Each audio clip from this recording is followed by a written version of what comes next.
చైనాను ఒంటరి చేద్దాం. చైనాను ఒంటరి చేద్దాం అంటే ఇప్పుడు భారత్ కూడా ఒప్పుకోదు, ఎందుకంటే నిన్ను ఒంటరి చేస్తారు ఫస్ట్, అది గుర్తుపెట్టుకోండి. ఏమంటారు? డ్రాగన్ కట్టడికి సుంకాల శిక్షలను ఆయుధంగా వాడే యోచనలో ట్రంప్. చైనా ఉత్పత్తుల రవాణాకు అనుమతి ఇవ్వొద్దని పలు దేశాలకు సూచన. చైనాతో వాణిజ్యం తగ్గించాలని ఒత్తిడి.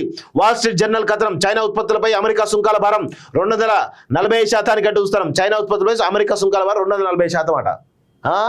ఇట్లా తయారండి పిచ్చోడు.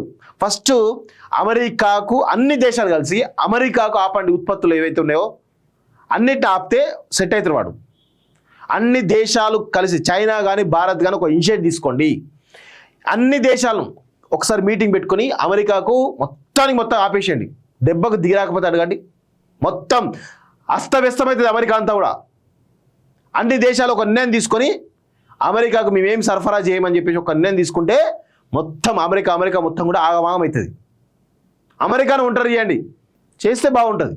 ఆ పిచ్చోడి చేతిలో పెట్టిన అమెరికా అగ్రరాజ్యం అంటారు, కానీ అందులో ప్రజలకు తెలివి లేదు. వాస్తవంగా తెలివి లేని దద్దమ్మలు ఇలాంటి పిచ్చోని ఎన్నుకున్నారు అంటే అమెరికాలో ఎంతమంది పిచ్చోళ్ళారో ఒకసారి అర్థం చేసుకోండి.